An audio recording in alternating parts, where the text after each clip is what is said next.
सभी साथियों को विश्व मूल निवासी दिवस की हार्दिक शुभकामनाएं।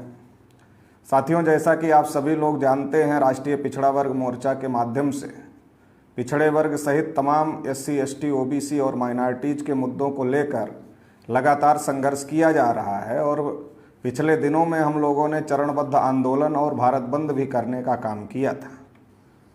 तमाम मुद्दों को लेकर के हम लोगों ने भारत बंद किया था, जो कि बड़े पैमाने पर कामयाब रहा। लेकिन सेंट्रल गवर्नमेंट के द्वारा उन मुद्दों पर जो सही फैसले करने चाहिए थे, वो सही फैसले अभी तक नहीं किए गए। इसलिए राष्ट्रीय पिछड़ा वर्ग मोर्चा के माध्यम से तमाम मुद्दों को लेकर के हम आज फिर से राष्ट्रव्यापी आंदोलन घोषित कर रहे हैं। जिन मुद्दों को लेकर हम लोग राष्ट्रव्यापी आंदोलन घोषित कर रहे हैं, उसमें जो पहले नंबर का मुद्दा है वो जाति आधारित जनगणना और ओबीसी की जाति आधारित जनगणना का मुद्दा है। क्योंकि आज़ाद भारत में 75 साल में देश में जानवरों की गिनती हुई, मगर ओबीसी की गिनती नहीं हुई। और इसके लिए हम लोगों ने 25 मई को भारत बंद किया था। इसकी चर्चा देश में बड़े पैमाने पर हुई। बिहार में नीतीश कुमार जी की सरकार है, तो नीतीश कुमार जी ने अपने राज्य में जाति आधारित सर्वे कराने का फैसला करने का काम किया। क्योंकि ये जो विषय है गिनती का, जनगणना का, ये सेंट्रल का विषय है, तो राज्य सरकार केवल ज़्यादा से ज़्यादा सर्वे कर सकती है। जनगणना कराने का जो अधिकार है वो प्रधानमंत्री के पास में है। देश के प्रधानमंत्री नरेंद्र मोदी जी हैं, जो अपने को ओबीसी कहते हैं, मगर ओबीसी खुद को कहते हैं। इसके बावजूद भी देश में जाति आधारित जनगणना और ओबीसी की जाति आधारित जनगणना नहीं हो रही है। इसलिए इस मुद्दे को लेकर हम लोग फिर से आंदोलन और भारत बंद घोषित कर रहे हैं। दूसरा जो मुद्दा है, देश में बहुत ज़्यादा चर्चा में है कि देश में जो वोट पड़ रहे हैं, जो मतदान हो रहे हैं, वो ईवीएम मशीन से हो रहे हैं। लेकिन देश की जनता का जो विश्वास है अब ईवीएम मशीन पर नहीं रहा है। भारत मुक्ति मोर्चा के राष्ट्रीय अध्यक्ष और बहुजन क्रांति मोर्चा के राष्ट्रीय संयोजक माननीय वामन मेश्राम साहब ने सुप्रीम कोर्ट से केस जीतकर 100% ईवीएम को पेपर ट्रेल लगवाने का काम किया। लेकिन पेपर ट्रेल से निकलने वाले जो कागज़ हैं, जो मतपत्र हैं, उनका मिलान जब तक 100% नहीं होगा, उनकी रिकाउंटिंग जब तक नहीं होगी, तब तक ईवीएम में जो घोटाला होता है वो घोटाला पकड़ा नहीं जा सकता। और इसकी वजह से घोटाले का सिलसिला लगातार जारी है। इसलिए हम लोग ये मांग कर रहे हैं, या तो ईवीएम में जो पेपर ट्रेल लगे हैं, उससे जो मतपत्र निकल रहे हैं, उनका 100% गिनती किया जाए, मिलान किया जाए, या फिर बैलेट पेपर से चुनाव कराए जाए। इस मुद्दे को लेकर भी हम लोग फिर से चरणबद्ध आंदोलन और भारत बंद घोषित कर रहे हैं। तीसरा बड़ा मुद्दा है एमएसपी गारंटी कानून बनाने का। आप सभी लोग जानते हैं, किसान बहुत लंबे समय से 3 कृषि कानूनों को वापस लेने के लिए और एमएसपी गारंटी कानून के लिए दिल्ली के बॉर्डर पर और पूरे देश भर में तमाम जगह प्रदर्शन कर रहे थे और मांग कर रहे थे। 3 कृषि कानून वापस लेने का सरकार ने फैसला लिया, लेकिन जो किसानों के फायदे की बात थी, एमएसपी गारंटी स्कीम देने का, एमएसपी गारंटी कानून लागू करने का, उस पर अभी तक केंद्र सरकार ने कोई फैसला नहीं लिया है। इसलिए किसानों को एमएसपी गारंटी कानून बनाया जाए, इसके लिए भी हम लोग ये चरणबद्ध आंदोलन और भारत बंद कर रहे हैं। चौथा बड़ा मुद्दा है निजी क्षेत्र में आरक्षण एससी, एसटी, ओबीसी को लागू किया जाए।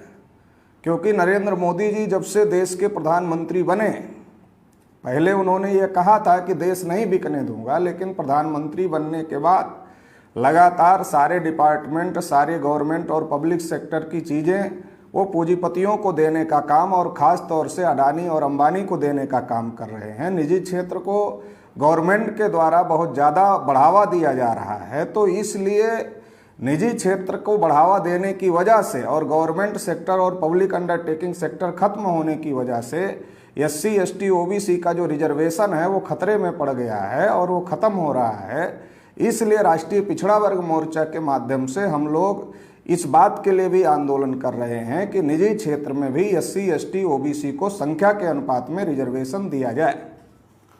5 नंबर का जो मुद्दा है वो पुरानी पेंशन बहाल करने का है। कर्मचारी जो होता है अपने जीवन की उम्र जो उसकी 60 साल की होती है, 60 साल की उम्र तक कर्मचारी देश की सेवा के लिए काम करता है और रिटायर होने के बाद उसके बुढ़ापे का जो सहारा होता है वो पेंशन होती है।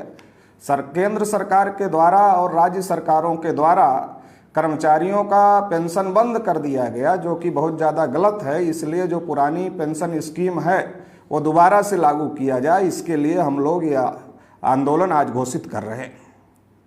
6 नंबर का मुद्दा है कि आदिवासियों को पर्यावरण संरक्षण के नाम पर, जानवर संरक्षण के नाम पर और डेवलपमेंट के नाम पर, विकास के नाम पर उनको उनके जल जंगल जमीन से विस्थापित करने की साजिश सरकारों द्वारा की जा रही है।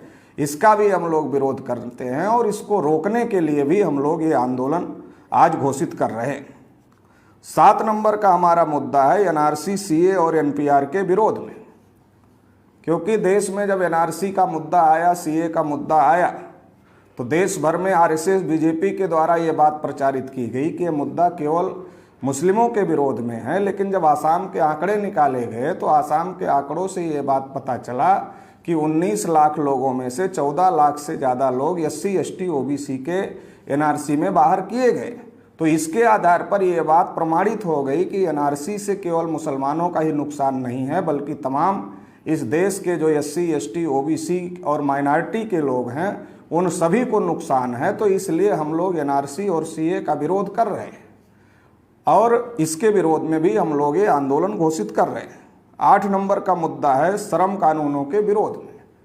जैसे किसानों के खिलाफ लॉकडाउन में चुपके से 3 कृषि कानून बनाए गए, उसी प्रकार से श्रम कानून भी चुपके से सरकार के द्वारा बनाया गया मजदूरों के खिलाफ में, और इससे मजदूरों का बहुत बड़ा नुकसान हो रहा है। तो इसलिए जो श्रम कानून लॉकडाउन में चुपके से सरकार के द्वारा मजदूरों के खिलाफ बनाए गए, ये भी वापस लिए जाएं, इसके लिए भी हम लोग ये आंदोलन घोषित कर रहे हैं। और ये जो हमारा चरणबद्ध आंदोलन होने जा रहा है उसकी तारीख इस प्रकार से है। पहले चरण में हम लोग 17 अगस्त 2022 को 31 राज्यों के 563 जिलों में महामहिम राष्ट्रपति महोदय को ज्ञापन भेजने का काम जिलाधिकारी के माध्यम से करेंगे।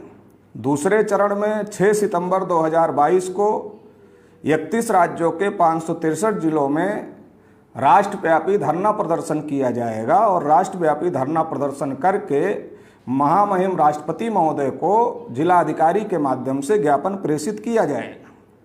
तीसरा चरण 29 सितंबर को राष्ट्रव्यापी रैली प्रदर्शन हम लोग करेंगे और हर जिले से जिलाधिकारी के माध्यम से महामहिम राष्ट्रपति महोदय को ज्ञापन प्रेषित करने का काम करें। और आखिरी चरण, चौथे चरण में 25 अक्टूबर को हम लोग भारत बंद का आह्वान करते हैं और भारत को बंद करने का काम करेंगे। इस प्रकार से ये 4 चरणों में तमाम मुद्दों को लेकर आज राष्ट्रीय पिछड़ा वर्ग मोर्चा के माध्यम से ये आंदोलन घोषित किया जा रहा है। तमाम देश भर में जो पिछड़े वर्ग के संगठन हैं, तमाम SC, ST के संगठन हैं, तमाम माइनॉरिटीज़ के संगठन हैं, उन तमाम संगठन चलाने वाले लोगों को भी हम अपनी तरफ से आह्वान करते हैं कि वो इस आंदोलन का समर्थन करें ताकि समाज की लड़ाई को मजबूत किया जा सके। इसके अलावा समाज में जो बुद्धिजीवी वर्ग के लोग हैं उन लोगों को भी हम अपील करते हैं कि वो लोग भी इस आंदोलन को तन मन धन से सहयोग करें ताकि इस लड़ाई को जीता जा सके। बहुत बहुत आभार, धन्यवाद।